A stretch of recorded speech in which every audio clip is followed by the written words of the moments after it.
7 jenazah yang tidak hancur. Jenazah para nabi dan utusan Allah Subhanahu wa taala. Nabi Muhammad sallallahu alaihi wasallam bersabda, "Sungguh Allah Subhanahu wa taala mengharamkan bumi memakan jasad para nabi." Hadis riwayat Ahmad, Abu Dawud, An-Nasai, Ibnu Hibban, Ibnu Majah dan Al-Hakim.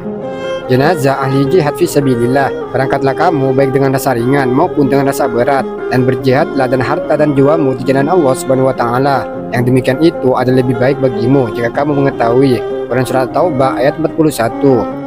Jenazah alim ulama.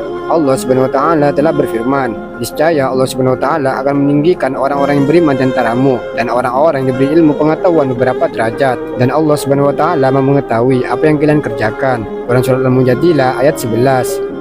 Jenazah syuhada. Rasulullah Shallallahu alaihi wasallam bersabda, orang yang mati syahid di sisi Allah Subhanahu wa taala mempunyai 6 keutamaan. Dosanya akan diampuni sejak awal kematiannya, diperlihatkan tempat duduknya di surga, dijaga dari siksa kubur, diberi keamanan dari ketakutan yang besar saat dibangkitkan dari kubur, diberi mahkota kemuliaan yang satu permata darinya lebih baik dari dunia seisinya, dinikahkan dan 72 bidadari, dan diberi hak untuk memberi syafaat kepada 70 orang dari keluarganya. Hadis riwayat Tirmidzi dan Ibnu Majah. Jenazah penghafal Al-Quran. Dari Jabir bin Abdullah bahwasanya Rasulullah SAW bersabda, ketika orang yang hafal Al-Quran meninggal, maka Allah Subhanahu wa taala memberikan wahyu kepada bumi agar tidak memakan jasadnya. Kemudian bumi berkata, wahai Tuhanku, bagaimana aku bisa memakan jasadnya sementara kalammu ada di dalamnya. Hadis riwayat Dailami.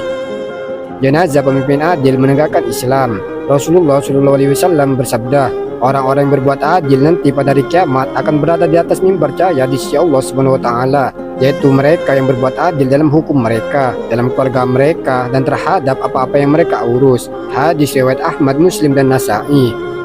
Jenazah tukang azan. Dalam hadis riwayat Abu Dawud, Rasulullah SAW mengatakan bahwa Allah Subhanahu wa taala telah menyaksikan orang-orang yang mengumandangkan azan dan iqamah karena rasa takut. Allah Subhanahu wa taala pun telah memberikan ampunan kepada hambanya dan memasukkannya ke dalam surga. Wallahu a'lam bishawab.